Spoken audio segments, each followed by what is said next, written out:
It's falling on you today. The rain of favor is falling on you today. I got Chineke. His blessings on today. Akaya, Akaya.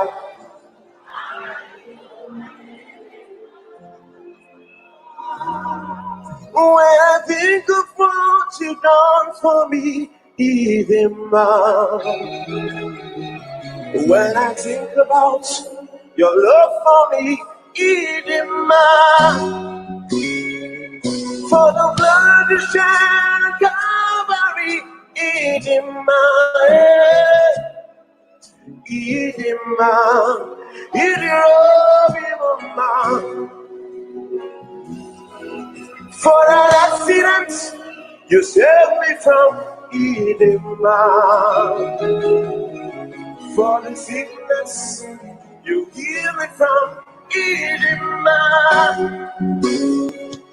For the many things you've done for me, Edema.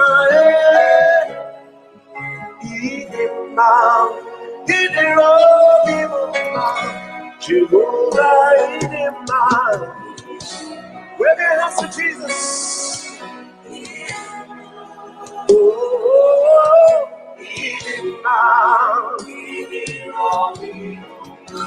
Jehovah, meet him, yeah.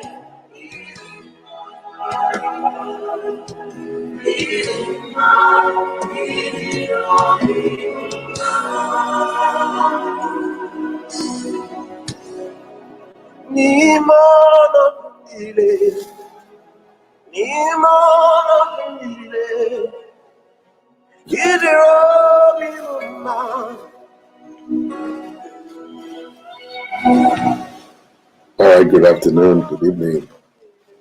Thank you very much for coming on the show with me. As you're coming in, please go ahead, share the video, write to your page. God bless you. Omotunde Anjorin, thank you. Dennis Amori, there are. Thank you very much. God bless you. Thank you. As you guys are coming in, please share this video on your page. Let's get more people connected on the show today by the grace of God. All right? Take it easy.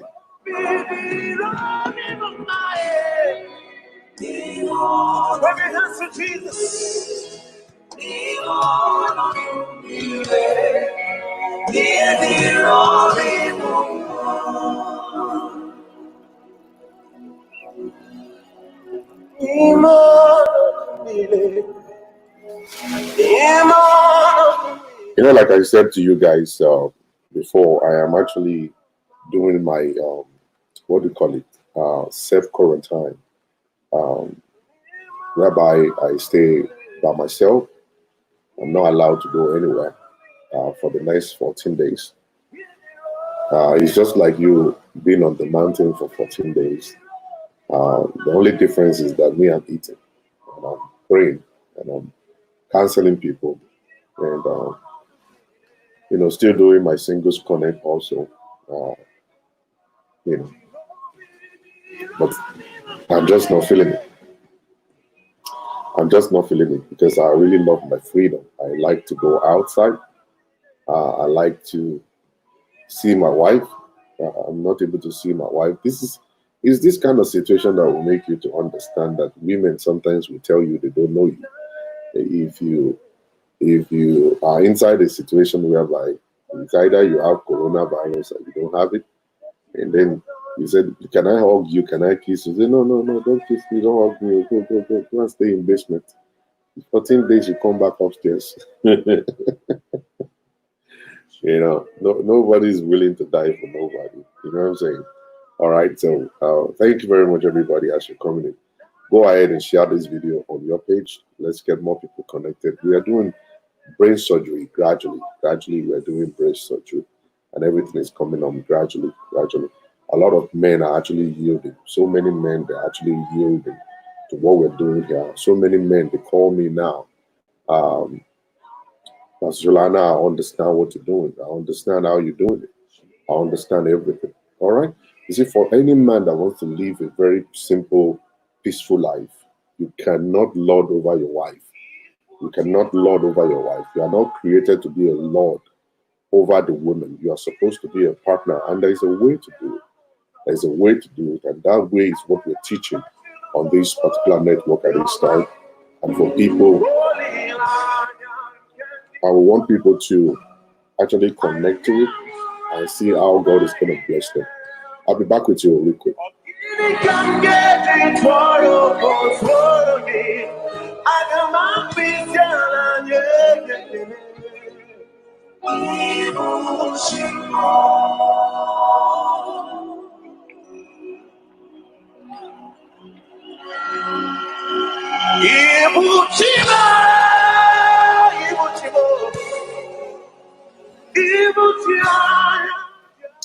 You know, some people don't understand. You know, let me tell you something. If you don't know about marriage, you can't know about it. You can't. You don't know about it, you can't know about it. This is not about trial by error. It's not about trial by error. It's not about you just bullying people and just pushing somebody to do whatever it is that is your will. It's actually more than that. You know, to go through the path of peace, it requires sacrifice. Without sacrifice, you can't go through the path of peace. Peace requires sacrifice. And to sacrifice means that you have to deny yourself of certain things. And those are the things that we have been teaching on this line, and for people to be able to actually get connected to them. And, you know, you will actually make peace to reign in your relationship by the grace of God. This evening, all right, let's get to it. Let's get to it real quick. Let me take this off. Let's get to it real quick. Let's discuss the topic of today. I'm following the comments and stuff. Thank you very much as you're coming in. God bless you. The topic for today is reason to tell your children, I love you. The word I love you. It's a very, very important statement. I mean, the statement, sorry. It's a very important statement. I love you. I love you. I love you. It's very important. So we have to teach African men. We African men, we must learn some certain things. These are the things that we need to learn that will make peace to reign in our relationship. These are the things we need to learn that will actually make us to be one physically and spiritually in our relationships. Many of our homes, the wife is just there, just living there. There is no way she, you know, if you ask the wife, are you really enjoying this marriage? No, they're just there. They're just in the marriage. They don't even know exactly what they're gaining, what they're benefiting, and what they're not.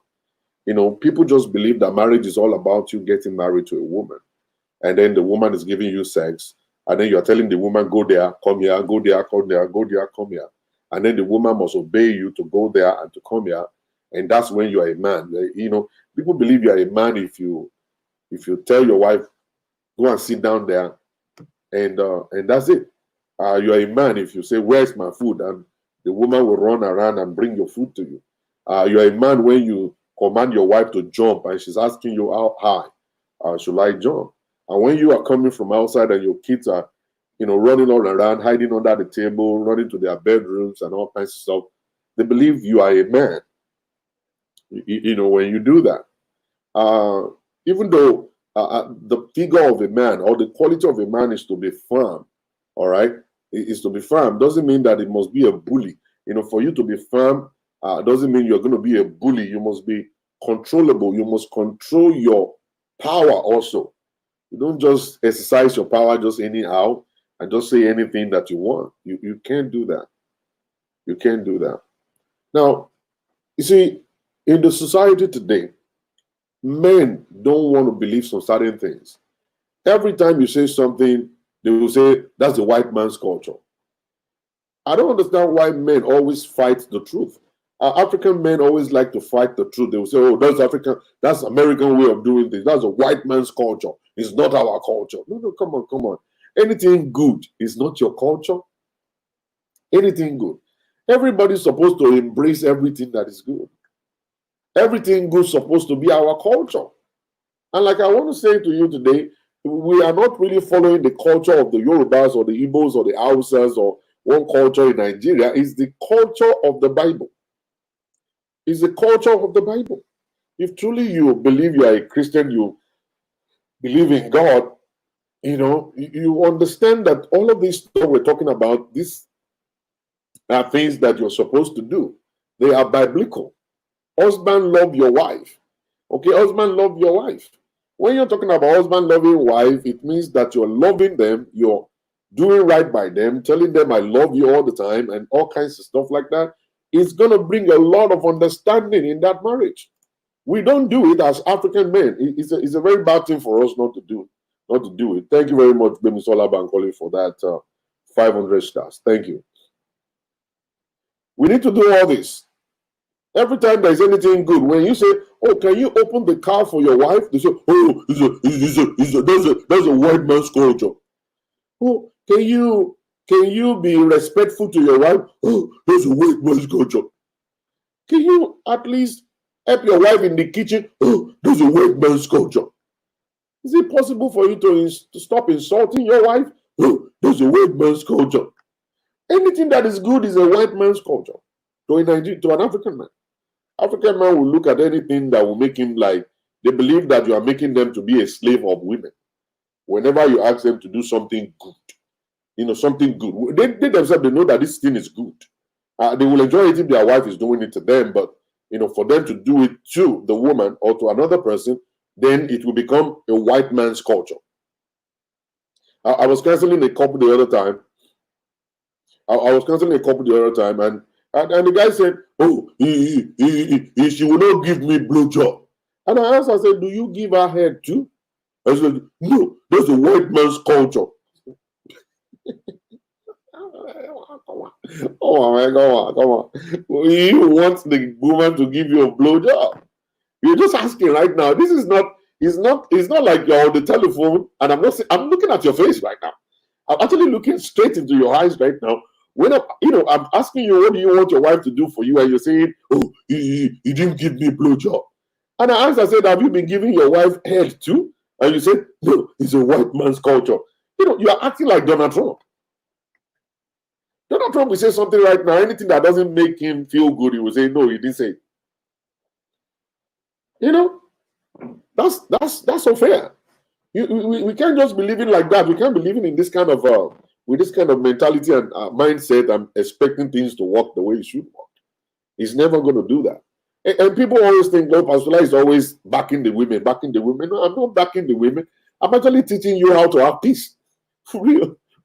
You see what you're not saying, what your wife is doing, why your wife is crazy. I'm actually telling you those things and for you to change it around and sacrifice. Sacrifice and then be able to do the right thing as for those things. Sacrifice. That's what I'm trying to tell you. All right. So many of you don't understand sacrifice. It's very important thing. You are not seeing what your wife is complaining. Why is your wife arrogant? Why is she shouting?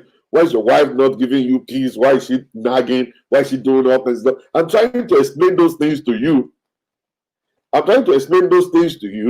All right, that these are the things that you need to check. You need to look into this stuff and see. You will be fine.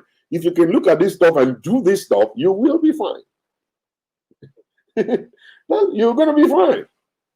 All right, but it seems like you're not getting it. You're looking for Pastor Shola now to put the women in prison. Oh, you want me to, Pastor, tell them to submit. Tell them to submit. I am actually praying for them to submit. But who do you want me to tell them to submit to? That's the problem I have. I think very well. I think technically. All right. And I think very deep too. There's no problem in me telling women to submit. To submit is a very small thing. It's not a big deal. That even with some women, you don't even have to tell them to submit. Submission is something that they know how to do. They are created to submit. That's the reason why God created them to submit to a man. To a husband, but not to a man, like I said the other day. So the issue is just that, hey, who do you want me to tell them to submit to? Who exactly do you want me to tell them to submit to? I want to tell women to submit. I want to preach submission to women. But to who? All right? To who? So you yourself must have to make yourself to be the best the right person to submit to. The leader in the home, all right, the leader in the marriage, a provider, a security, a fence around the family. Then, at that point in time, we now look at the women and say, submit unto your husbands. Husband, after knowing what your responsibility is, then you need to submit to the man. The man is a husband is a provider, a husband is a protector, a husband is a lover. When you find a husband like that, then you don't have any reason not to submit to such a kind of a person. When the Bible was talking about it, said, wives, submit unto your husbands, not to a man, but unto the husband. A husband is God in the family. When you are a husband, you become a God in the family. You become Jesus in the family. So you're going to do exactly what Jesus would do. You need to connect with Jesus himself. You need to understand Jesus. You need to understand his instructions, follow those instructions and all kinds of stuff. You will find out that when you do that, the woman will have no option but to submit unto you. You are transparent, you are faithful, you are not cheating, you are not lying, you are not abusive, you're a lover in all areas. The woman will have no option but to submit to you. She will submit. But if you tell women to submit, that's the second thing. You are making me to bypass the number one thing I should say. And the number one thing I should say is be a husband. Be a husband. If you are able to be a husband, then it's going to be very easy for me to say, wife, submit to your husband. It's going to be very easy for me to say. But how will I say submit to someone that will kill you? Submit to someone that will bring disease into your life? Or submit to someone that will punch your face until you die? I saw a video today. A video with one woman carrying a baby, and she was crying. And the woman that was recording the video, because the face of that woman was actually messed up, she was punched in the face, knocked all over the face and stuff. And the woman was now saying to that other woman crying, said, "Is he by force? Is marriage by force? Is marriage by force?" All right, you will find out that men are actually misbehaving these days. They are punching and beating and doing whatever. The only time men will say, I'm being abused is whenever they are no longer in control. And when they are not in control, is either when they are broke, they don't have jobs. Then they start saying they are in abusive relationship. Or maybe when they're looking for green card, they will be cool because they know the law in this country.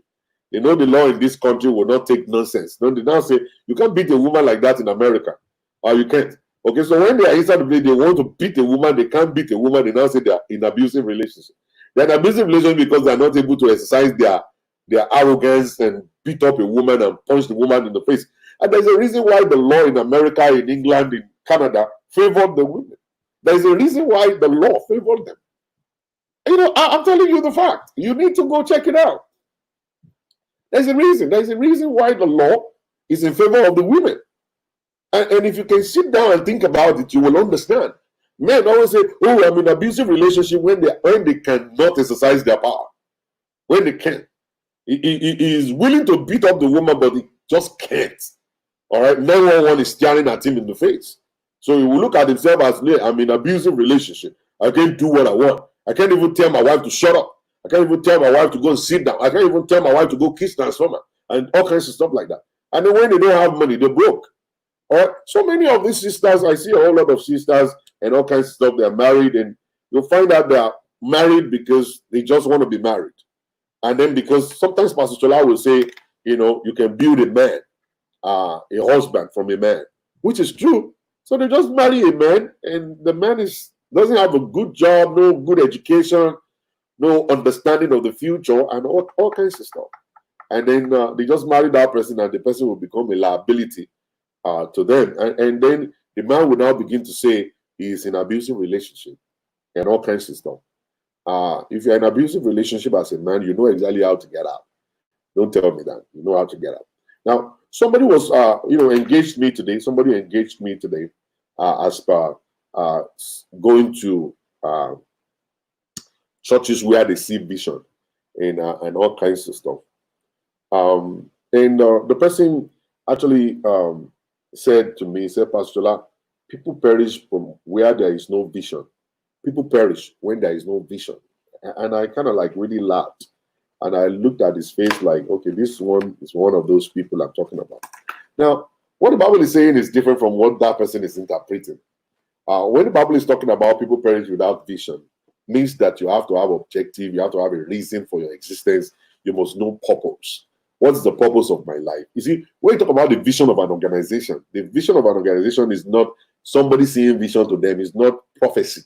It's not they going to pastors and say, vision will really know. That's not what the Bible is saying. The Bible is saying that the organization or the group of people, the country, must have a vision, they must have a direction, a purpose. They must have a purpose. Where are you going? What do you want to become in 10 years' time? That's what it's talking about. So many of you guys just believe that, well, let us go to Woli. Let Woli tell us vision. The Bible says when there is no vision, people perish. That's not what it's saying. That's not what it's saying. They have cajoled you so long that you are just so stupid right now. You're very, very stupid, my sister. When you go to all these churches where they lie to you, the pastor himself doesn't see revelation. Doesn't understand nothing. He doesn't even have a purpose in life. That pastor has got no purpose in life. He's just living his life day by day without any direction where he's going. All right? People perish for lack of purpose. Every organization must have a purpose. Every man must have a vision, must have a reason for existence. And then there will be, you're going to fail, you're going to perish if you don't have one. So it's time for you to sit down as a family. A marriage without purpose will crash land. A marriage without purpose will crash land. All right? I was telling that person, himself and the husband, he will force his husband to go to the prophet to give them monthly vision. Monthly vision. Let me get water, please. Guys, let me get water. I'll be right back with you guys. Let me get water. I need to drink water at this time. Let me look for something to drink. Oh my God.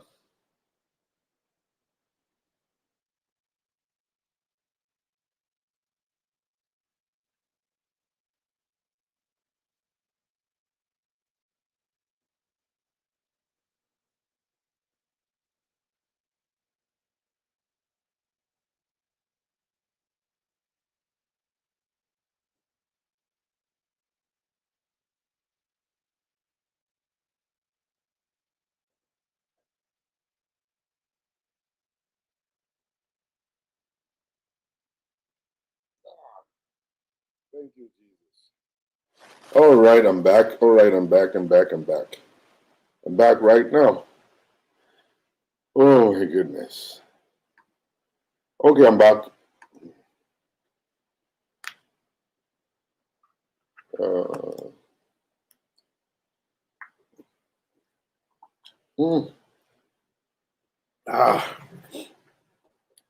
Thank you, God.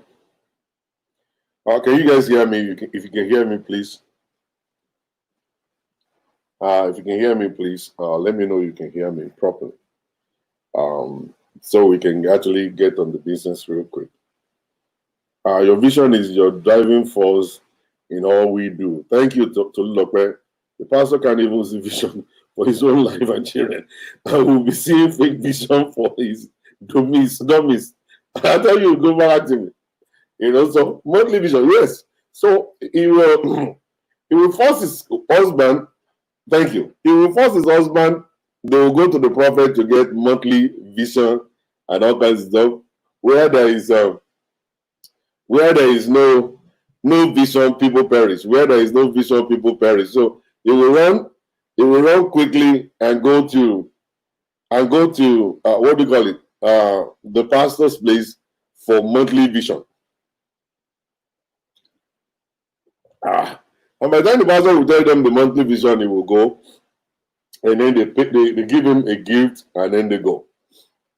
I was able to open up the brain of that person. I put a little bit of sense into it. Hopefully now the person will understand that the two of them are supposed to sit down together, and then you have to have a vision, a driving force for your life. And that's why whenever we say we want to have a long time goals and short time goals, that's what they call it, what we refer to as vision. Where are we going? if we are going towards this direction, we can break it down into pieces.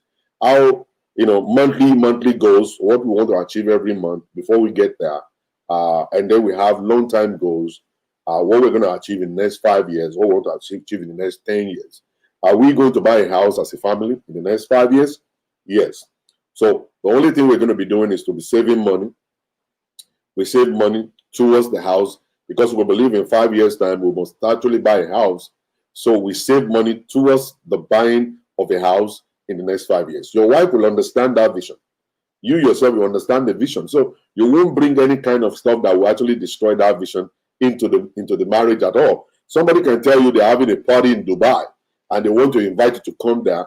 You won't even need to get home to your husband before you say, "Oh, I'm sorry, I won't be able to make it this year. Probably in the next 5 years, I may be able to make it." And when people ask you, "What do you mean 5 years time?" It's because you have the understanding of the vision of your family, where you're going. The understanding is there. You know the direction you're going. You know how long it's going to take you guys to get there based on the salary you're making, based on your savings right now. You will decline this instantly. And when you get home, your husband will not need to ask you, "What did you say?" You will be the one to report and say, "Well, Mommy Tunika invited me to come to Dubai, and I said to her, no, it's not possible." Your wife will be happy, your husband will be at peace because now there's a vision. And there's a vision, you have to run with the vision. Both of you must carry that vision and run with it. If not, you're going to fail. All right, you're going to fail. So every day of your life, you walk towards your vision, towards your goal. You have to walk in purpose. Know the purpose of your existence and continue to walk in it. And that's how you're going to get to your destination. So when you're reading the Bible, always understand what the Bible is saying. Don't let anybody be telling you vision as in like prophecy. You come and be saying prophecy all the time. You're going to the woli to share monthly prophecy. You are going to die for real. One day you're going to wake up and then you won't have direction in your life. One day you're going to wake up and you will have wasted 65 years of your life, and then that will be the end of it. You are going to regret every bit of your life. You won't enjoy anything in your life. You're going to tell yourself you're going to hate the day you are created. The day you are created from your mother's womb, you are going to hate that day because you are actually going to help another person to fulfill their purpose in life and help them to fulfill their own vision, because the Woli's got the vision to build 10 mansions within 2 years. The Woli's got the vision of buying a jet within 1 year. The Woli's got a vision to actually build skyscraper all over the world, and you will be the one to help him to achieve that particular stuff. And he will achieve it while you are busy celebrating with him, and you will celebrate nothing with yourself. And the next thing it's going to tell you is that maybe it's because of your sin. Maybe your sin is actually blocking your vision, is blocking your goals and blocking your prosperity. Whereas it's because you are not smart. You are not a smart person. If you are a smart person, you won't be doing what you're doing right now. You will know your God by yourself and you serve him alone. Praise God. All right. So now let's go straight to the point of today quickly, because I don't want to waste time. I don't want to waste no time at all. I don't want to waste no time. I want to go straight to the point. Somebody wrote me a letter today. I was telling me, maybe a she, that she would like to come to my church and all kinds of stuff. I said, "Why do you need to come to my church for? You listen to me online all the time and everything like that. Are you able to change from my messages online and stuff?" And there's nothing bad in you coming to somebody's church. Okay, you can come there. It's going to be a blessing to you. You see Pastor Jola like every day. I shake your hand, but the message is not going to be different from what you are hearing right now. The packaging may be different because when I'm in church, I preach like a pastor. I preach like a pastor, but I don't preach like this. I don't talk like this. I don't talk this way when I'm in church. When I'm in church, I talk like a pastor. You know how pastors talk. Glory to God. Hallelujah. The topic of our message today, if you bother to know, is that God is a blessing God. And the Lord will bless somebody in that. Can I hear amen somewhere? Can somebody shout hallelujah somewhere right this moment? Open your Bible with me to the book of Nehemiah chapter 2. And we're going to be studying and be looking at the presence of the Holy Spirit in the life of people. Hallelujah. Somebody slap somebody a high five, say, Yeah, say, yeah. Say, I'm still here. Is somebody still here this morning? If you're still here this morning and you're loving my face, say, God.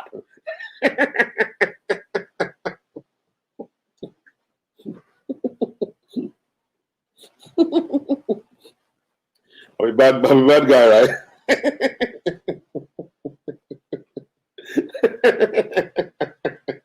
I'm sorry. I'm very sorry. I'm sorry about that. All right.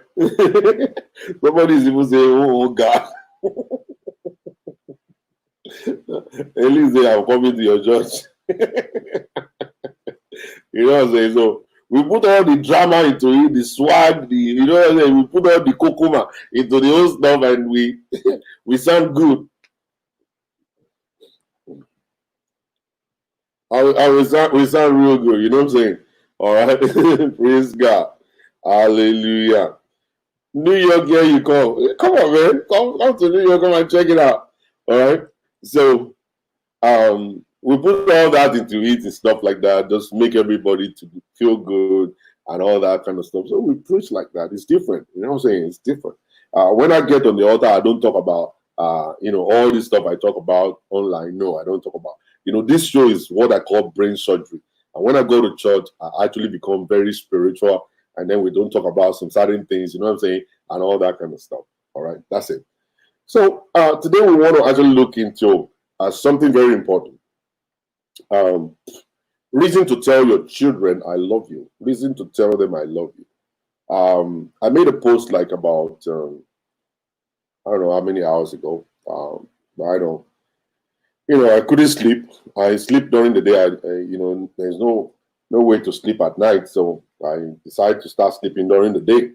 So I woke up in the middle of the night and posted something about African men don't tell their wife, their sons, I love you.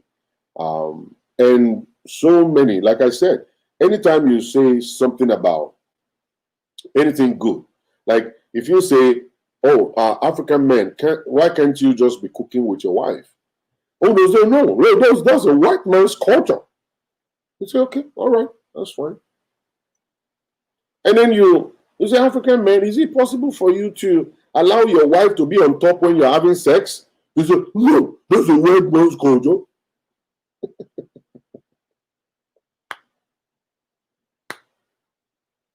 You live 10 minutes away from my church. Okay. And then when you say to them, he said, can you be respecting your wife? He said, no, that's a white man's culture.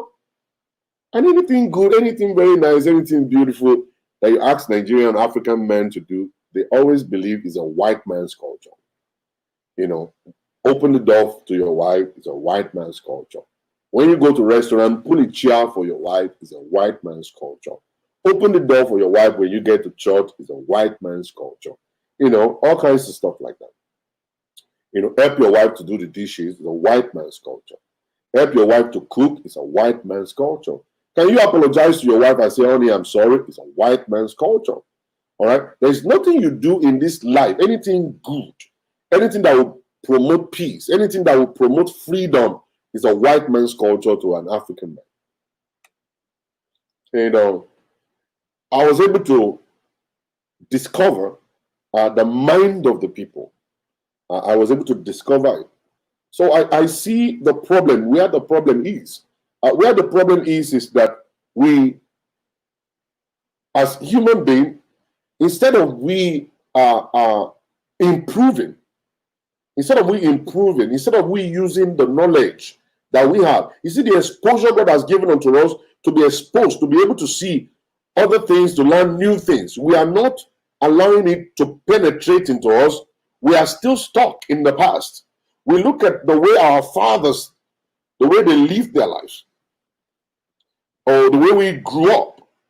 We are stuck to that particular, experience that is difficult for us to move away from there and be able to embrace things in a different way.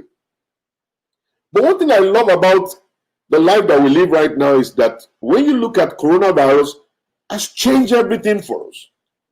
So many things have been changed, transformed. You know, for the past 6 months now, 7 months, coronavirus has, changed everything around. Now, right now, what we used to do, we're not doing them in a new way, in a different way right now. And see, if we continue to open up, we'll continue to see new things and continue to experience peace in all that we do. Now, saying I love you, I was talking to Daddy Bamiteko today. And then he said to me, he said, the men, they will believe that when you say I love you to somebody, they believe I love you to somebody, African men I'm talking. When you say I love you to somebody, it means that you love them, you want to sleep with them. So their interpretation of I love you is just to sleep with somebody. That's their own interpretation. So for you to say I love you, you're saying it to a female.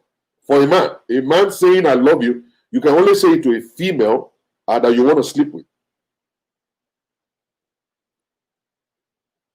So when you see a man and looking at his son, a man to tell his son and say I love you, for an African man, it's not done. You look at it and say, why would I say I love you to my son? For what reason? I actually read a kind of a comment, and that person said, "Oh, our fathers, they don't say I love you; they only demonstrate it. They only demonstrate it." I was like, that was our fathers. How about you? What are you going to say? What are you going to do now? Life is changing. Life is so changing right now.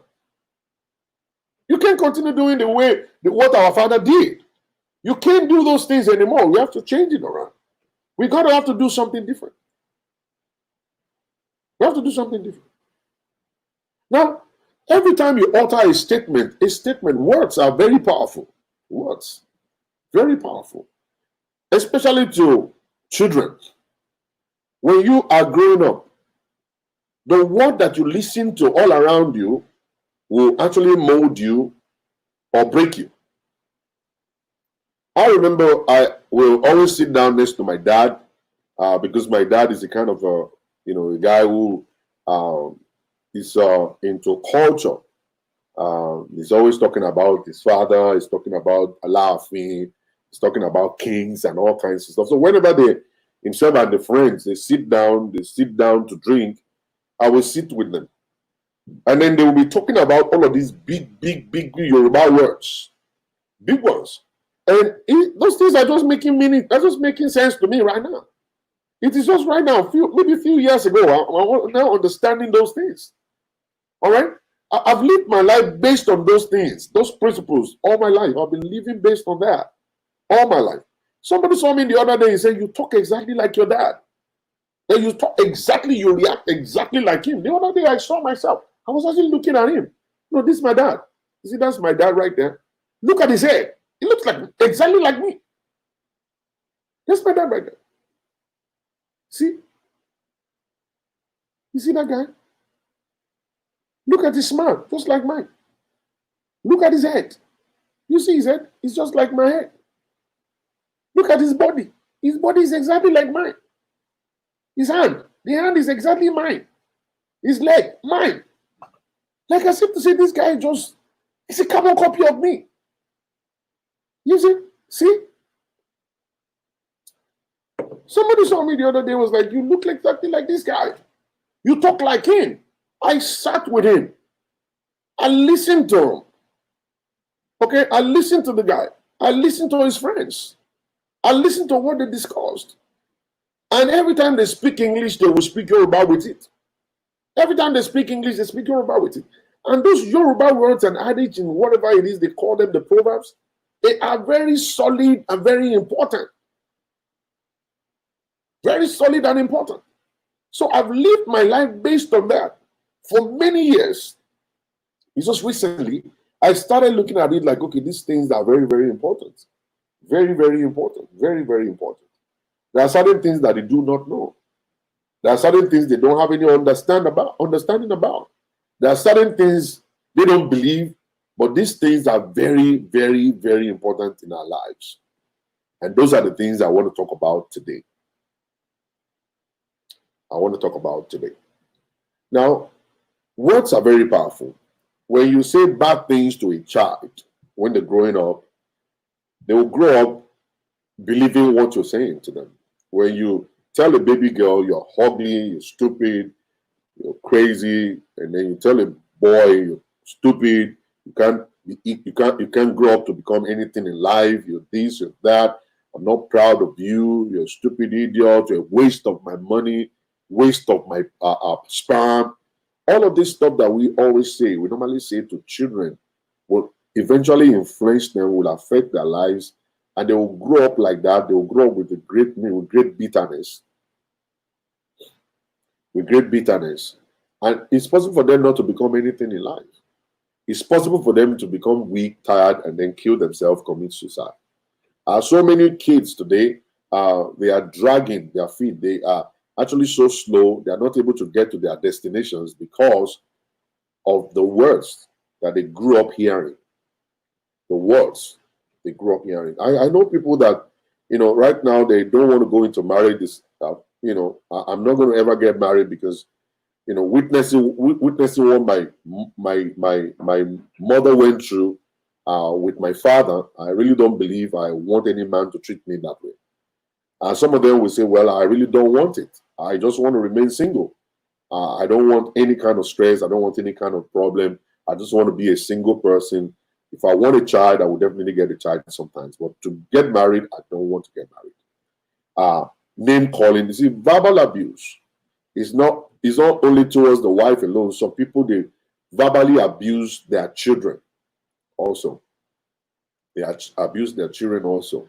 And that's why a lot of kids are where they are today. Some of them are inside of themselves and they're not able to come out. They are inside of their shells. They can't come out of their shells because of what they've been hearing all their lives. There are some women, you see them and you say, oh, you're very beautiful. She'll say, are you serious? That's where you actually understand that this person is actually not really secure. Insecurity is actually affecting this person. Low self-esteem is affecting this person. And what could have caused it probably when they were growing up, they were abused, by their fathers, verbally. Maybe the dad, called them names, or probably people on the street, or people in school, or the mother, or the uncle, or whatsoever. I'm telling you. So when you see beautiful women and say, oh, madam, you're very beautiful, they don't believe you. They don't believe you because they grew up believing one thing. And then now they're actually not really able to stand and believe who they really are. They actually believe what those people, mentioned to them. Now, words are very important. So when you speak, when you're talking to people, especially your children, there are certain things you must to say to them. It's not a sign of weakness. It's not a waste of your time. These are important things to do. Now, when you tell your wife, I love you, you will find out that women always want you to repeat that word, that statement, sorry. They always want you to repeat that statement, I love you, I love you, I love you. All right? You do it every day. You say it every week. You say it every hour. You say it all the time. They will be very happy. They will be very, very happy. See, if you always tell them, I love you. You want to go to bed, you say, good night, honey, I love you. You wake up in the morning, good morning, honey, I love you. You're going out, say, I love you. When you finish phone calls, you say, I love you. When you're going to work in the morning, you say, I love you. Women love that. When you say that, you'll see they will start glowing. They'll start glowing. They'll start glowing because of the word. Words, they are very powerful. When you speak it, people believe it. There are certain people, when they talk to you, you believe their words. They can't lie to you. Just like myself. There was this woman that, she came to me and said, Pastor, it's only what you say I believe. So if I should tell that woman you're ugly, she will believe me that she's ugly, and then she'll take it home, and that's the way she's going to live her life until she dies. So there's no way I want to say you are ugly to that kind of a person. They believe my words. When I say something, they believe it. They believe this is the truth. So I'm not going to tell them lies. All right? So when you say those things to a woman, the woman will always believe you, especially those ones that you trust. When you trust people, you believe what they say to you. You believe what they say to you. And women do want to trust their husbands. They do want to trust their husband, so they always want to open up to their husband. And when the husband will just talk to them every time and say, I love you, they believe it. And then they'll start glowing. And they start glowing. They start glowing. They start glowing. All right. Now, I have some few points here that I'm going to actually run through with everybody today and for you to see. If you turn around and look at your daughter and look at your son and you say, I love you, the very first thing that will happen is this. Now, that statement will give them the trust. That statement will give them the trust that I have a father. I'm not talking about mommy right now. I'm not talking about mommy saying I love you right now. I'm talking about daddies, African men saying I love you. Saying I love you right now to their daughters and their sons. So it's going to give them trust. They'll be able to trust you as their father. They'll be able to trust that personality, that person called a father. They will trust you. I love you. The very first day, I love you. The second day, I love you. You're trying to drop them off at school, and then they're going and say, oh, I love you. And he or she will say, I love you too, Dad. And then go. I love you, son. It's a son, daddy's kind of thing. We are both having ego. It's a male kind of thing that you as a father, you're able to say, I love you to your son. He's going to break that guy. That guy is going to become broken. A lot of boys will grow up to become arrogant today because they have never heard that word, I love you, before. You will see, there is a video on social media of a boy who was trashing everything in the kitchen of the mother. I didn't get to listen to it for a long time. Trashing everything in the kitchen, and the mother was recording, or somebody else was recording, I don't know. And they said that's what happened whenever he's not able to have his way and stuff. It would destroy the whole house and all kinds of stuff. But just imagine that kind of a boy, hearing every day, I love you from the dad. I love you, I love you, I love you. He will not grow up to be that kind of a kid. He won't grow up to be that kind of a kid. There's going to be a trust between him and that father. You see, I love you to his son will break that boy down 24/7. He will think about it. Why is this guy always saying, I love you to me? Why is this guy always saying, I love you to me? There's going to be a trust that will be established between you and that son. And that son. Between you and the baby girl.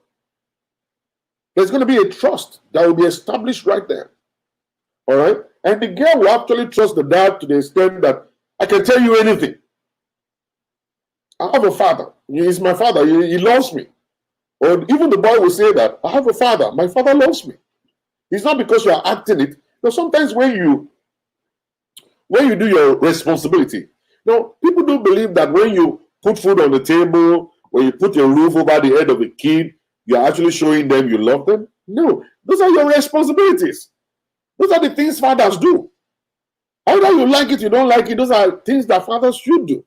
You're supposed to put food on the table. You're supposed to put a roof over his head, send him to school, buy clothes for him, shelter him, and all kinds of stuff. That's exactly what fathers should do.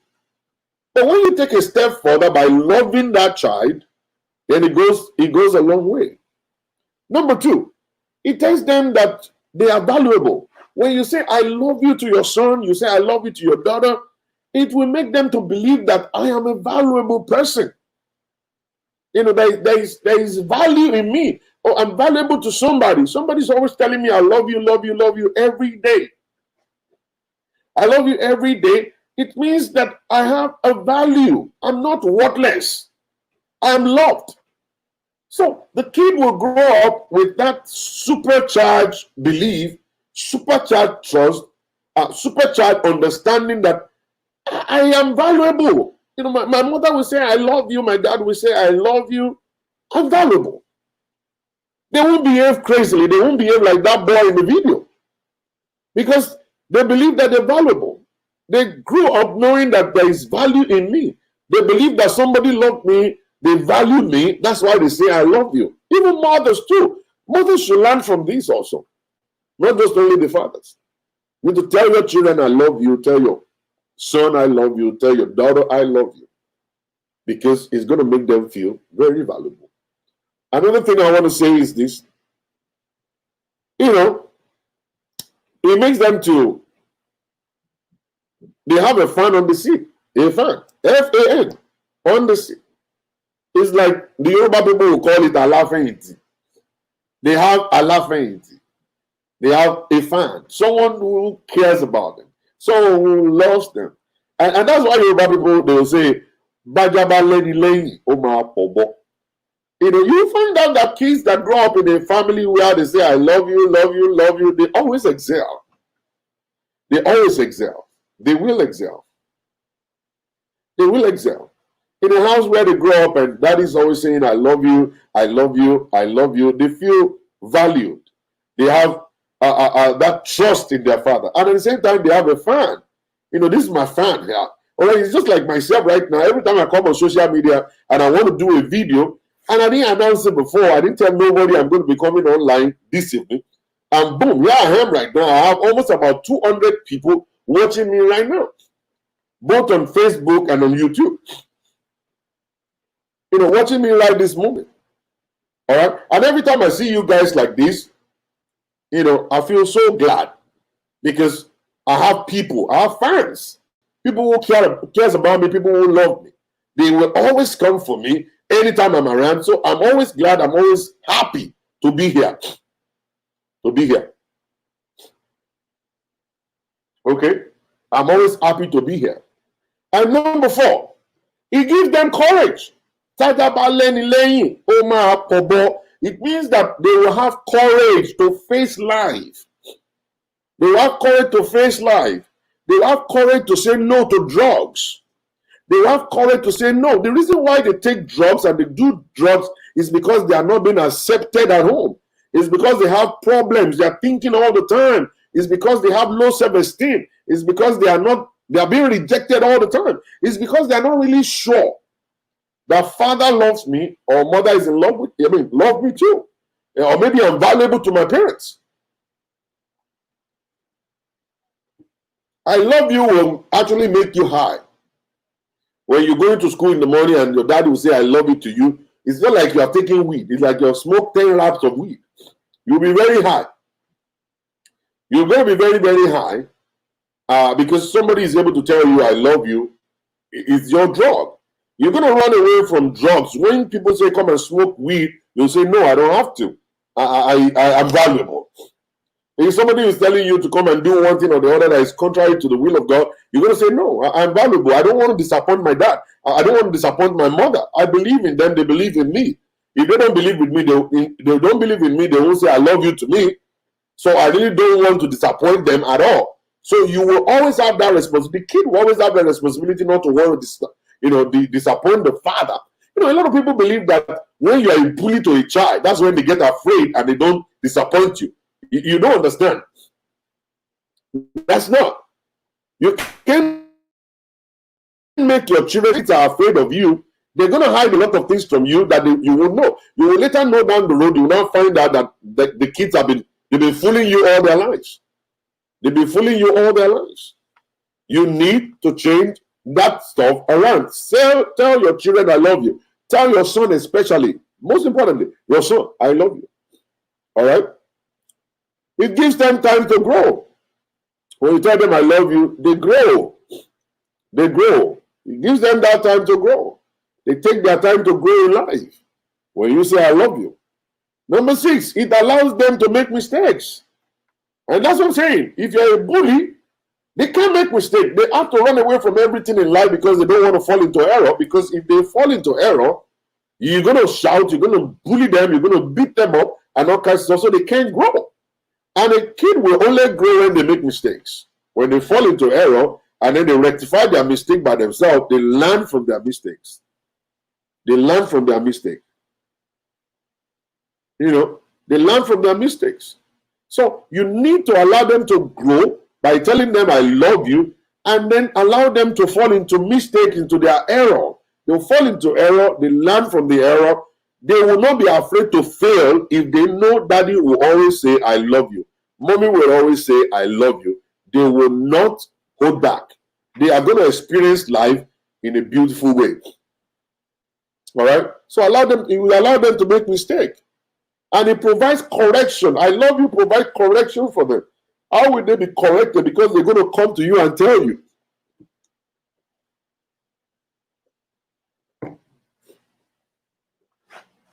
They're going to come to you and tell you. All right? I'm coming. Give me a few minutes. I'll be back right now, please. I need to get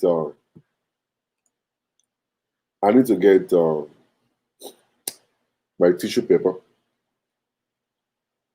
I'll be back with you guys in a minute. Hold on. Let me do one thing real quick, and I'll be back with you guys. All right. Here we go.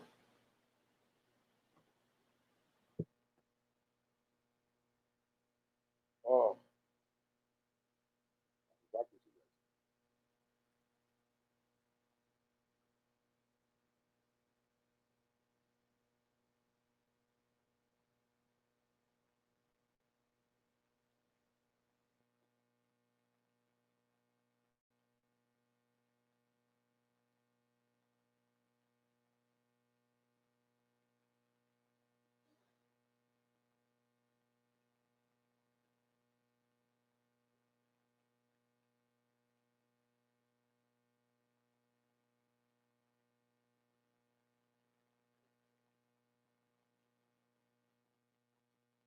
All right. Yeah, come. I'm back. I'm back. All right, I'm back. Thank you, everybody. So, as I was saying, they'll make mistakes. They will be able to correct their mistakes. I don't know. Probably, it has happened to you before, but me, man, I did a lot of crazy stuff in my life. Crazy stuff in my life. There was a time I was very young. At that point in time, something happened. Something you are not supposed to tell your mom. Because me and my mom were like very close. I went straight to my mother's room, and a private thing I shared with him. With her, and she was like, I don't want to tell you that. I'm not going to tell you that stuff. Something very private. So, and I showed my mom, and she was like, nothing, no big deal. And she was able to educate me, broke it down to me, this. So I made my mistakes, and I was able to learn from it. All right. The next one is that it provides correction. Yes. When you say I love you to your children, it produces joy.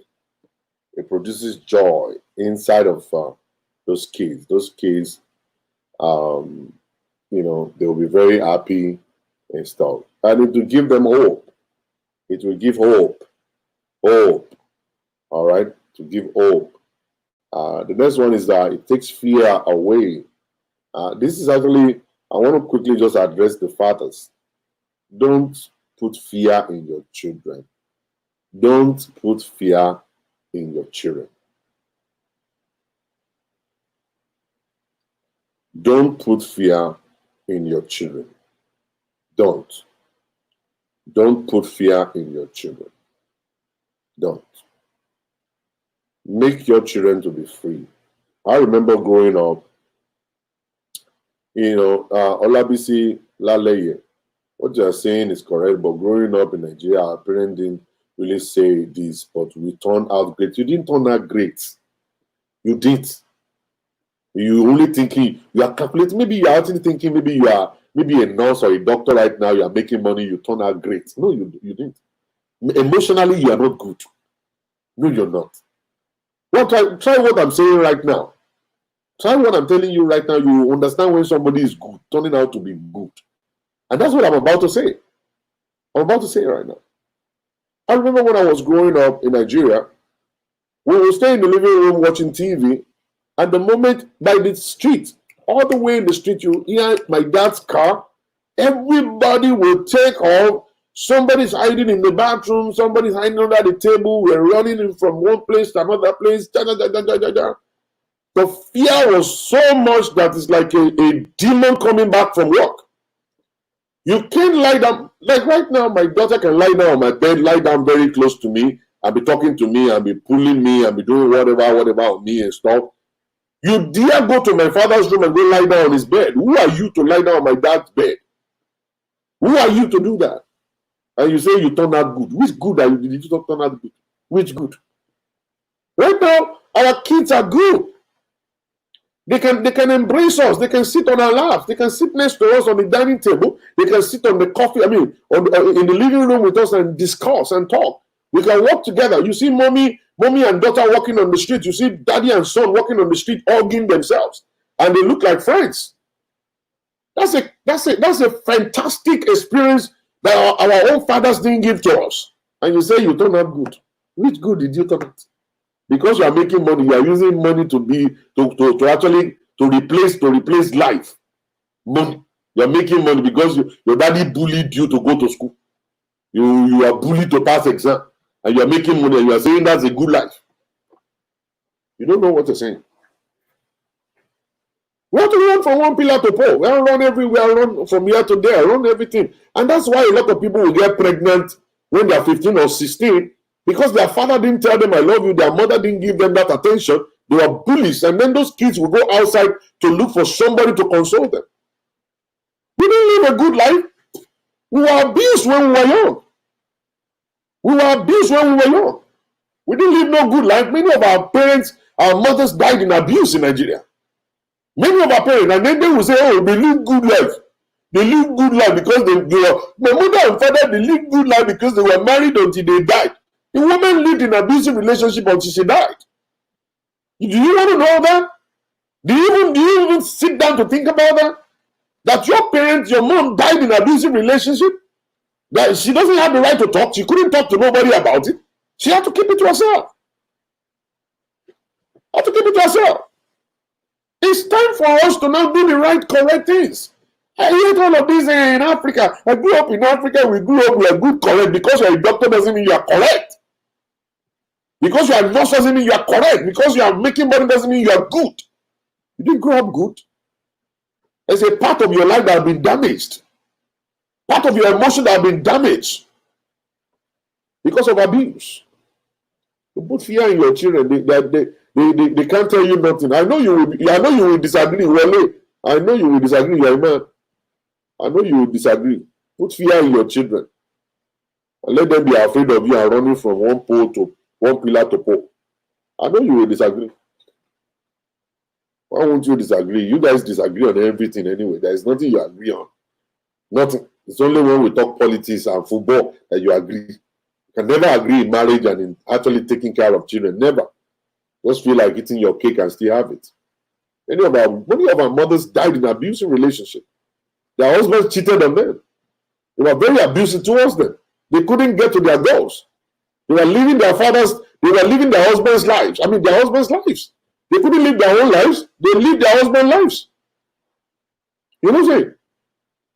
They won't agree. They only agree on football. When it's Chelsea or whatever, that's what they agree. That's what they agree. They don't need fear, my brother. They need love. They need love. That's not what they don't need fear. They need love. That's all you give to a child. A child that you give love to will never misbehave. Never misbehave. Will never misbehave. Any child that you give love to, train your children in the way of God. It is not about you beating them. It's not about you creating fear into them. You train them in the word of God. Tell them you love them. They will stay good in their life. Go and check all the kids that grow up in good family where they say good stuff, where they love them and all. They don't misbehave. Only the kids that grow up in a place where they are afraid, or they go outside now to commit atrocities. They don't need it, man, Mr. Wale. I don't want to be distracted, please. I don't need it. If you want to start your own podcast, you can do so and train people to put fear into their children. They don't need fear. They don't have to be afraid of you. No, they don't. And one thing I come to understand after I finished my school is that, you see, instead of beating a child, instruct them. You see, their brain, when they are very, very young, their brain is open. You see, even we adults, people that they call genius, they have not even used up to 10% of their brain. People that they refer to as genius, this one is a genius, that's a genius. They've not even used 10% of their brain. So those kids, when they are growing up, you instruct them, teach them, instruct them. Instead of beating them, let them know the reason why they're not supposed to do this. Let them know the reason why they're not supposed to do that. And you see them, they will re-echo it to you. I'm not supposed to touch that. Mommy said I shouldn't touch that. I'm not supposed to touch this. Yeah, you are not supposed to touch it because of what? This and this. I remember, we have a 3-year-old in my house. And every time we want to go outside, we'll say, oh, we can't go outside. She will say, why? Say, because of coronavirus. She was like, what is coronavirus? We tried to explain to her, we couldn't. It was kind of like very difficult to explain coronavirus to a 3-year-old kid. She want to go to a playground. She want to go to playground. She want to go to playground and just play. It's difficult, very difficult to explain it to a 3-year-old. You know, after talking about this coronavirus for many years, I'm talking about like 7 months. I mean, many months.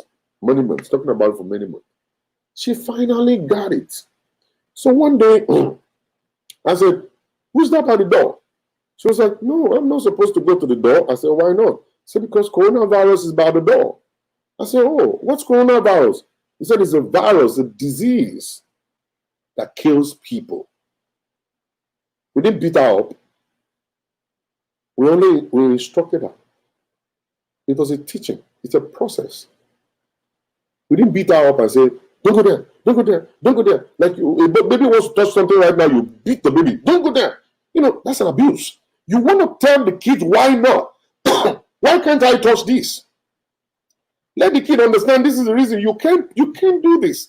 You can't touch it because there is a virus there. You can't touch it because it's hot. You can't touch it because it's this. You can't touch it because of that. They will remember.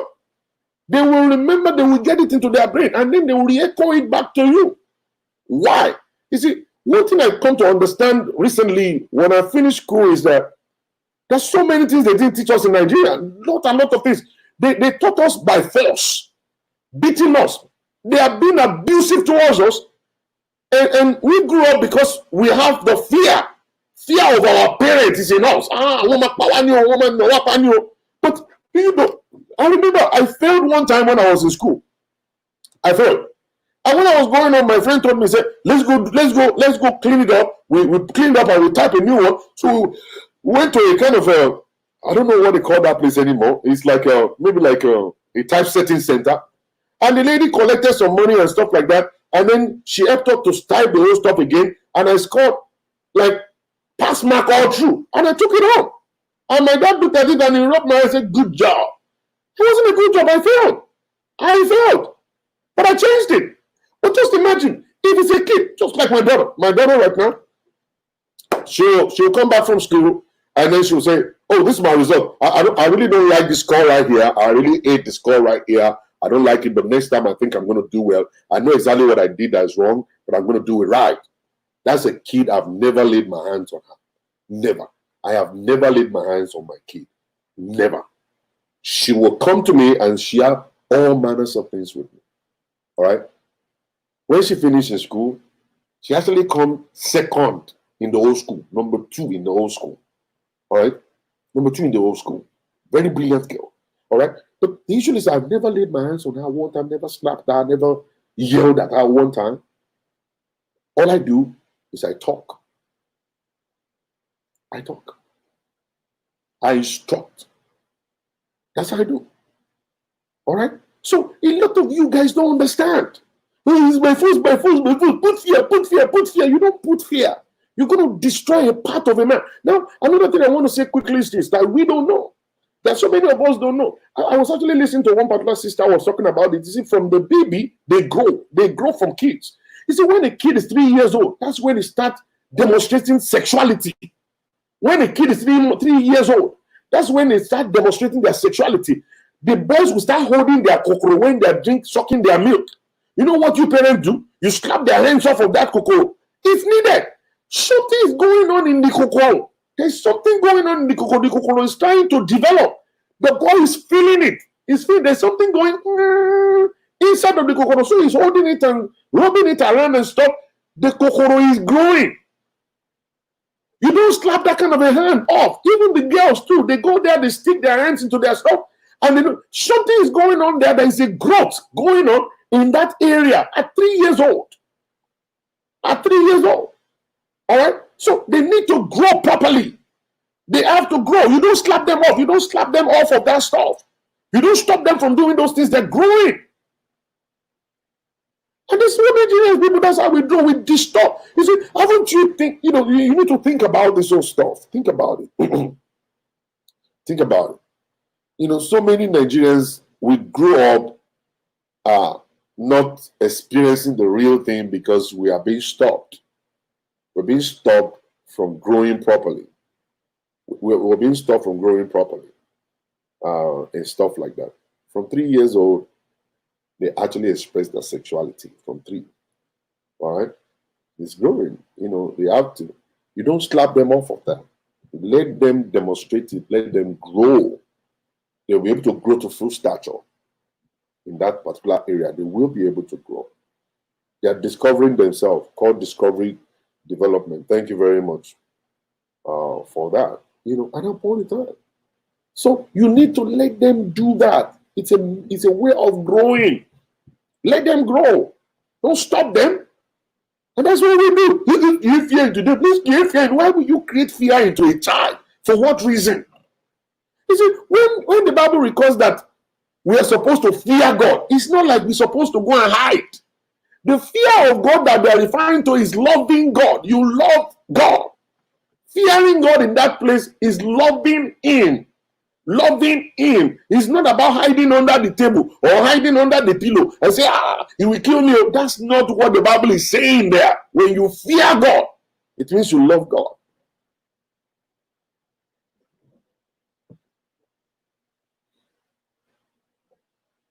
When we were very young, we were bad kids. My dad would wake up us in the middle of the night and actually beat the hell out of us. That didn't change anything in us. It didn't change nothing. It makes us to be worse.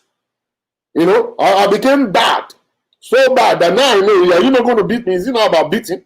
The man didn't explain to me why he wanted me to do what he's asking me to do. He didn't explain to me why I shouldn't do certain things. He didn't explain to me why I shouldn't do certain things. He was just actually creating fear into me. I have to be afraid. I have to be afraid of him.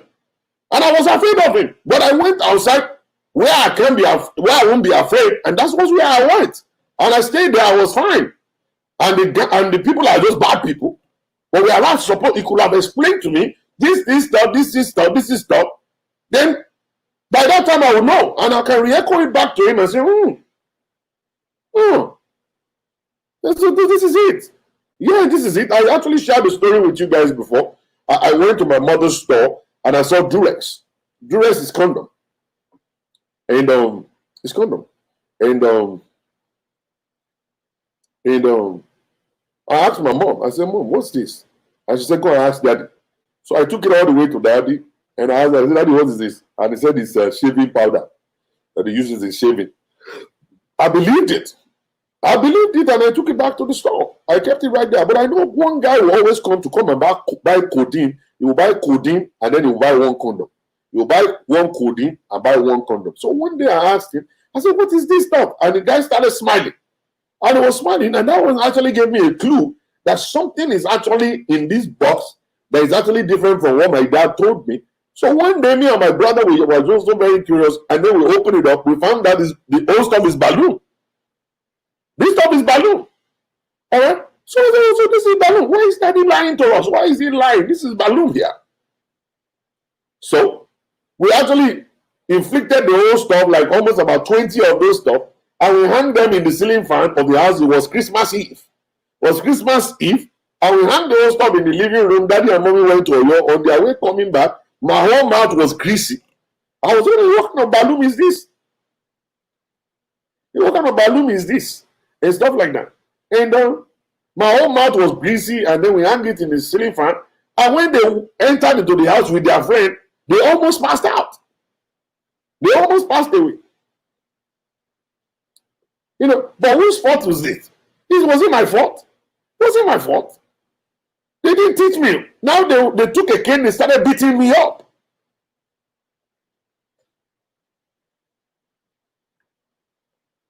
You know, they took a cane and then they started beating me up.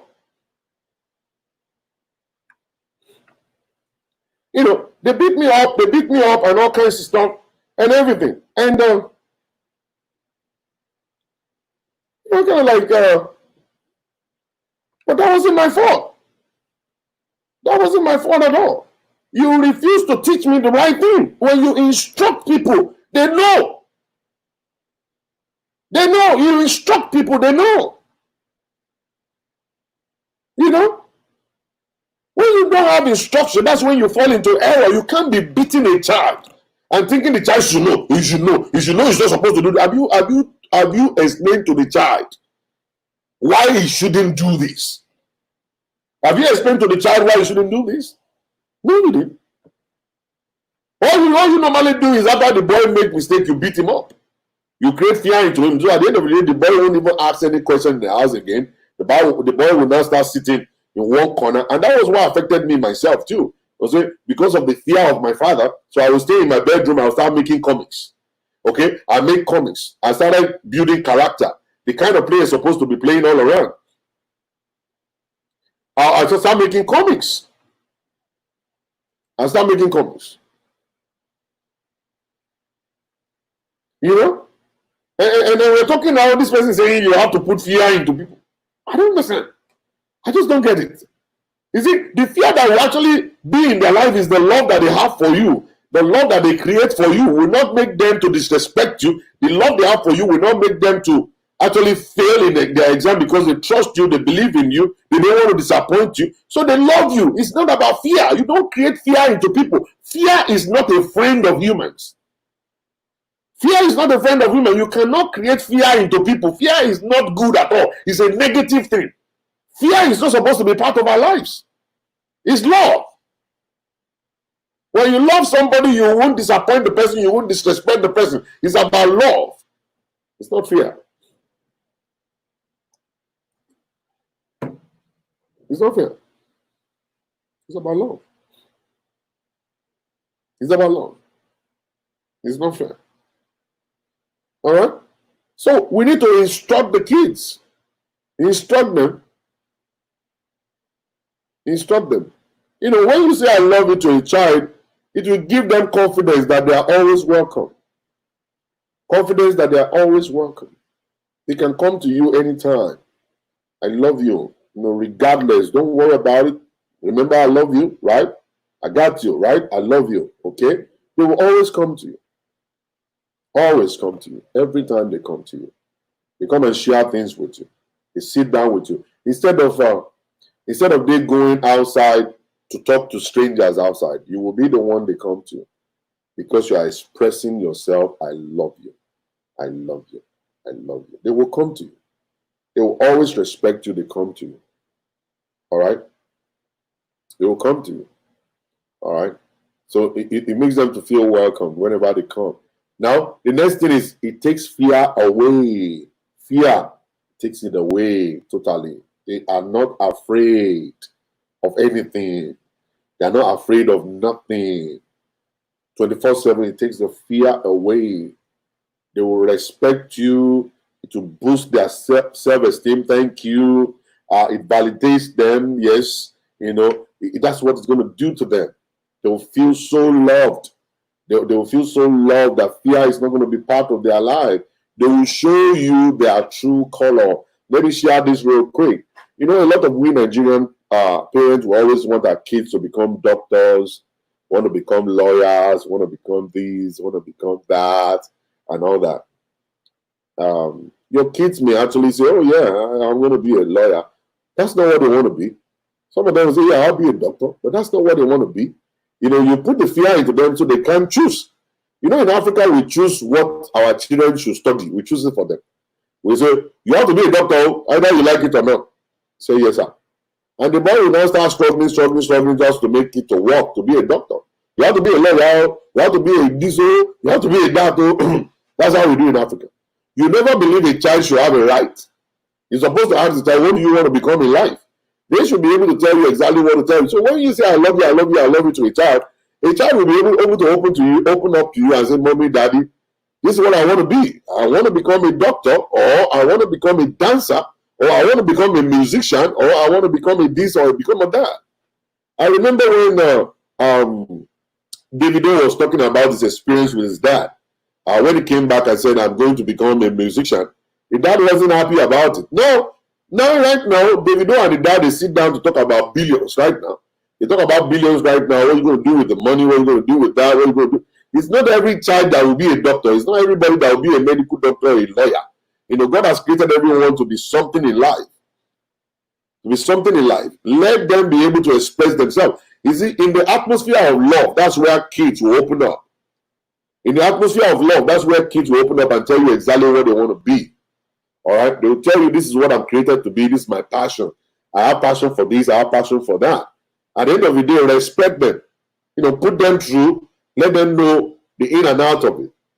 Let them know the in and out of it. Let them know what they're going to be encountering. Let them know you have to see a counselor. Let the counselor give you a kind of a tour, a kind of an idea of what they're experiencing. It's not creating fear into them and say, I'm your father. You have to obey me. I'm your father. You have to be a doctor or else I'll kill you. I'll kill you. You have to be this. No, you don't do that. That's not the right way to do things. You don't impose things on kids, on your children. Let them be whatever they want to be in life. You know, I remember, you guys will remember when my daughter newly came in from Nigeria, and I started a show for her. I call it the Pink Lady Show. And the Pink Lady Show, there is a segment whereby she was, you know, teaching people how to say, teaching kids how to say a car, a car song, a car, whatever. And she was doing it beautifully. Everybody just loved the show. Even me, myself, I loved it. And then there's another part where she was actually talking about music, this and this and this and everything. You know what I'm saying? I was loving it. Then the time came, my daughter just came from nowhere. I said, I'm not doing this anymore. And I said, why? He said, I just don't want to do it. I said, so what do you want to do? Nothing. I just want to be a surgeon. I said, you want to be a surgeon? This is not going to stop it. This is not going to stop you being a surgeon. I said, no, but I don't want to do it. And stop. There's no way I could say, oh no, I'm forcing you to do it. No. I just had to respect that. Even though I was calculating that by the time you actually learn to do this stuff, you're going to be able to make money on the side, because there is a lot of money you can make on social media and all kinds of stuff. But she's like, no, I don't want to do that. And then she concentrated on her academics in her school, and she did well, and she's doing good and all kinds of stuff. And I respect that. And I respect that. And I said, good job. You know, carry on with your life. I respect that. And she's doing well for herself. You know, she believes in herself. She knows exactly what she wants to be in life. She set up the goal. She actually, when she was giving the speech during the graduation time, she said all of her achievement was just really based on her goals. She set up goals. These are the stuff she wants to achieve in life. And she set up the goals and she followed through. So there's no way for me to come here and be imposing my own ideas into her. I can't. No. And then she asked me one day, he said, this is your church? I said, yes. He said, are you expecting me to become a pastor when you die? I said, no. He said, because if that's what you are planning, I won't know. He said, I won't know. I said, I'm not expecting you to be a pastor. You know, even the church itself is not supposed to be inherited by your son or your daughter. Your son or your daughter is not supposed to inherit your church. The church is the church of God. God is supposed to choose who is going to be your successor. Who else will take over the church, and the church must carry on after you're gone? All right? It's not supposed to actually be your son or your child that's supposed to carry on after you.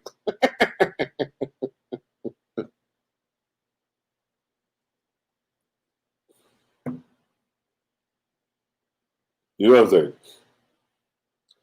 So that's the way it is. You should know that. You should always understand that kind of fact. Let them live their life. You can only let them live their life when you open up to them by telling them I love you, allowing them to be themselves. Now, The next one is that it makes them to be part of something bigger than themselves. They will know that they are part of a family. And family is actually bigger than themselves. They will know that I'm a part of a family. My daddy is always saying, I love you. My mother is always saying, I love you. I'm part of this big family. I have a mother, I have a father, I have people around me. So they know that they're part of something that is bigger than them. Okay? So, and the last one I want to say is that when you tell them you love them, they'll grow in love and they themselves will be able to give love. Mm-hmm. They will be able to give love too back to people. They will be able to give love. So you want your children to be able to love. They are supposed to be loved, and then they're supposed to love people back. You, Pastor Jola, I must admit that you are a real preacher of the word of truth. Please keep up this good work. What did I do? All right, so you will find out that they will be able to love too. Now, ability to love and be loved is something you have to develop. You grow it, you groom it, you develop that ability. Ability to love and be loved. You develop it. You develop it. And they will develop it when they see the example. They are hearing it every day and they're saying it to you. We have a 3-year-old daughter in this house, and every time she'll come to you and say, Daddy, I love you. I say, I love you too. I love you. I love you too. Now, there's so many times I will test her, and she'll come and say, Daddy, I love you. And I'll say, I like you too. She'll say, oh. I'll say, what? But I said, I love you. Say, yes, I said, I like you. No, you're supposed to say, I love you too. Same thing. She's expecting me to say, I love you too. She is trying to learn the love. And like I've been saying so many times, your daughter will take you as her first boyfriend. The first boyfriend of your daughter is you as a father. She will learn to love through you. She will not fall into mistake if you actually give her that opportunity to practice love with you. And your son, you'll be the first girlfriend of your son as a mother if you allow your son to practice love with you. Tell them, I love you. I love you too, Mom. And then they sit down next to you, they tell you all manners of things, and you will be able to educate them how to treat a woman. You know, you're gonna, you see, a man will actually make a young girl to develop a kind of a self-esteem that is going to be out of this world. That nobody should treat you anyhow. You see, the standard your father is laying right now, the way your dad is treating you, this is the standard. I tell you I love you, I buy you things, I respect you, I do all manners of things. That's the way you should be treated. And that's the way they must treat you. Anyone that will treat you less than this is not in love with you. And then likewise, the mother too will train the son. You need to love people. This is how to love people. You say, I love you. You respect people. You respect women. You do all. Then you chip it in as you guys are developing. Then you are building a good husband and building a good wife for somebody later down the road. Later down the road. That's exactly what to do. You know, don't do it the way our fathers did it. They messed us up. They really messed us up. For real. They messed us up. We need to do it in a different way. Say I love you to your children.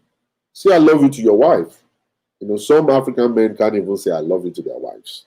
It's so difficult for them to say I love you to their wives. You know, wake up in the morning, say I love you, go to bed, say I love you. Send it as a text message, say it in words, and leave it. When you leave it, you will see that love will be all around about you guys. Everything you guys will do is just about love, love, love, love, love, love, love.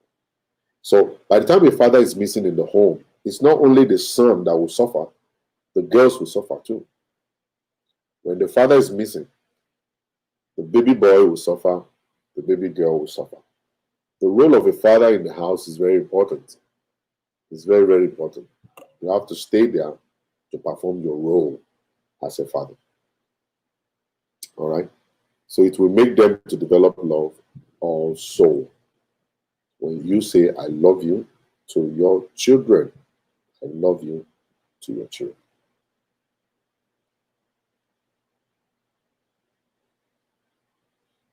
Dun, dun, dun, dun, dun.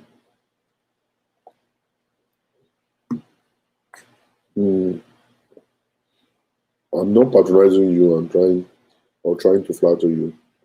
The honest truth is that we don't hear this type of sincere preaching. E.g., pastors succeeding by their kids. Oh, yeah, that's not the right thing. The church is not your property. You are not supposed to wield the church. You are not supposed to wield the church. The church is not your property. It's not a business. It's the house of God. It is God that will choose a successor which will succeed you. You are not supposed to ask, okay, I'm willing my ministry to my son. No, it's not. If God decides to choose your son who actually is in the ministry, preaching ministry, with you, and if God decides to choose that person to succeed the father, good. But that person is just a kind of a workman in the ministry. The ministry supposed to have, or the church, sorry, supposed to have boards of leader elders, board members who actually they are superior to the pastor. They must be superior to the pastor. The board of the church must be superior to the pastor. The pastor cannot dictate to them in any affair apart from spiritual affair. The only reason why the pastor is in the board is because he's a spiritual leader. So the chairman of the board, who is not supposed to be the pastor himself, the chairman of the board is supposed to be another person, a neutral person in the church. That's where you can be able to have a free and fair judgment when it comes to church. So if you are the one that God used in planting a church, at the end of your whole story, when you pass on, there will be a kind of allowance or a kind of a benefit that the church will approve that will go to the family to take care of your wife and your children when you are not there. But it's not like you are actually going to now choose your son to actually take control after you're gone, and then your son will now be the next in command after you're gone. No, God will be the one to choose. And the Bible says, and God chose David to succeed Saul. And God chose this person to succeed this person. But nowadays, we are converted church into a business, so we always hand over the church to our children. We hand over church to our children. That's not way. So it is your ministry that children can inherit. My kid can inherit this one that I'm doing here. He can inherit my laptop, my camera, my audio books, my books, my CDs, my everything. These are mine. It's not. It doesn't belong to church. So my children can inherit all these. I can actually get the money from my books when I'm gone, and all that. They can decide to hire somebody to take control of this ministry online, and then whatever money that is coming from there, they get their own percentage from them. How can you receive love in your home when you haven't received it from your parents? How can you fully communicate to your parent and get their attention on the matter? Thank you. It's a very important thing. If you don't get love from your parents, where are you going to get it from? Where will you get it? Who's going to give love to you? Who exactly will love you if you are not being loved by your parents? Very important. Very important. So even you as a female, you need to actually learn to love through your dad. Let your dad set up a kind of a standard for your life. So when you see a man that is treating you less than the way your father has treated you, always remember that's a fake love. That's not real. You will see real love from your dad. Your dad will love you the way you're supposed to be loved, protect you, cherish you, respect you at the same time. So even as a son, also the mother will actually set the foundation for him to build on how to treat the wife. Uh, the mother will set up that in the life of the son also. All right. Thank you, everybody. Thank you very much for listening uh, to my message today. And for you guys who refuse to agree with me, I'm sorry. Um, you can actually go to a different platform where they will tell you a lie. I'm telling you the truth here. You need to follow the truth. The truth is very important for you to follow. Um, don't put fear into children. Actually, fear is not supposed to be part of a man's life. It's love. all the way. Love all the way. Love all the way. Even the Bible records, love your neighbor. Because through love, you can actually change everybody. Say, love your enemies also. With love, you can change your enemies to become good. Hallelujah. Thank you, everybody. Thank you very much for your time. Thank you for being here with me at this time. May the God Almighty continue to be with us in the name of Jesus. I really appreciate everybody for coming at this time. All right, so let's embrace love, embrace love, embrace love.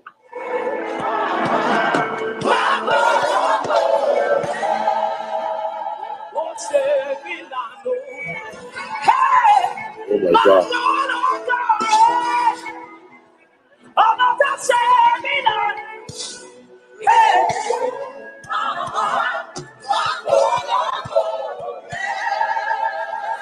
I need you guys to listen to this song. I'll be right.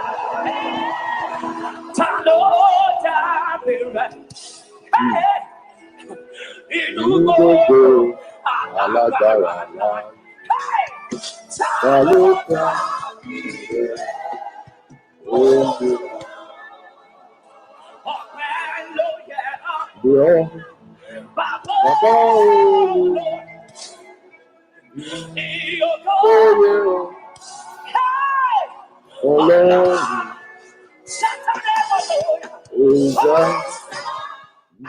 See, as we honor you,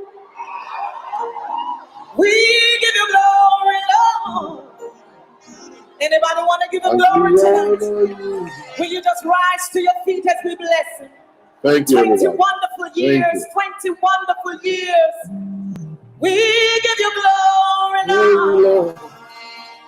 As we honor you, say you are wonderful. You are. Come on, lift your hands and sing. Say you are wonderful. Say you are worthy. One more time. You are wonderful. You are wonderful. Say you are worthy. Oh God, you are wonderful.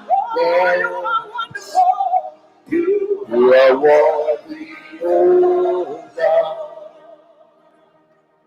I didn't know. Oh my God. You would not us this way, Lord. See, I did not know.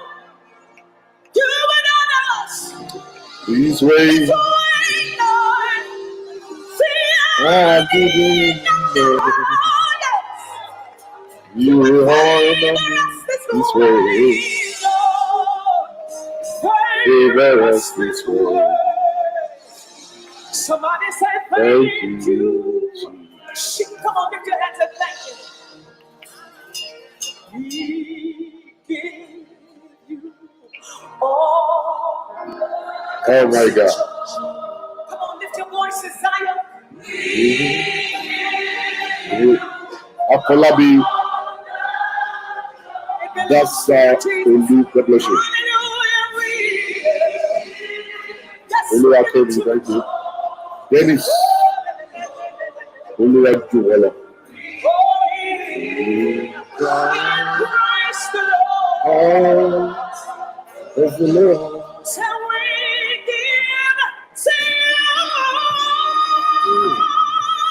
Oh my God. The glory, Jesus. Oh, we give all the glory. We give all the glory. We praise the Lord. Come on, everyone. Jehovah is your name.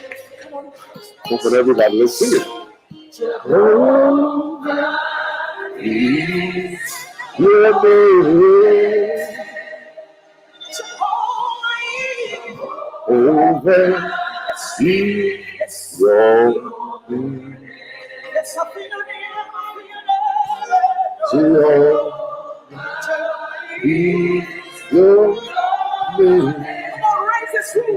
He's the mighty, mighty warrior, great in battle.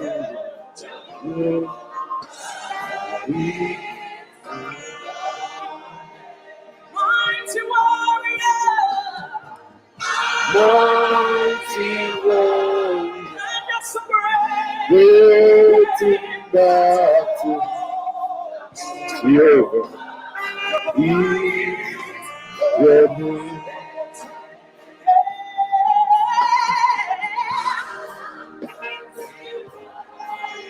is your name.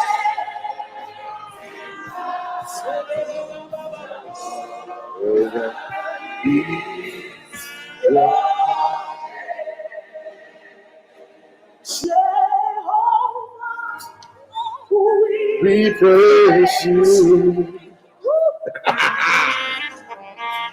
Jehovah, we praise you. We praise your name. We praise your name.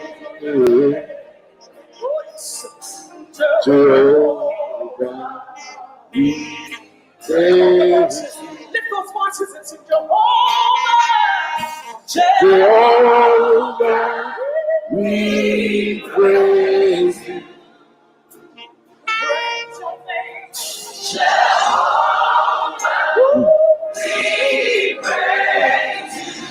Yes.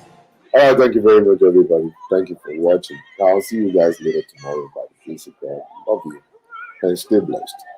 Until tomorrow, when I come your way, I want you to keep the gospel.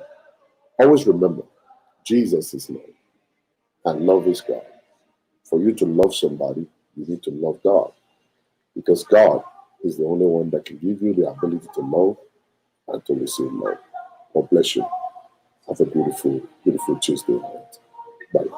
You care for me in such a special way. That's why I praise and I lift you and I'm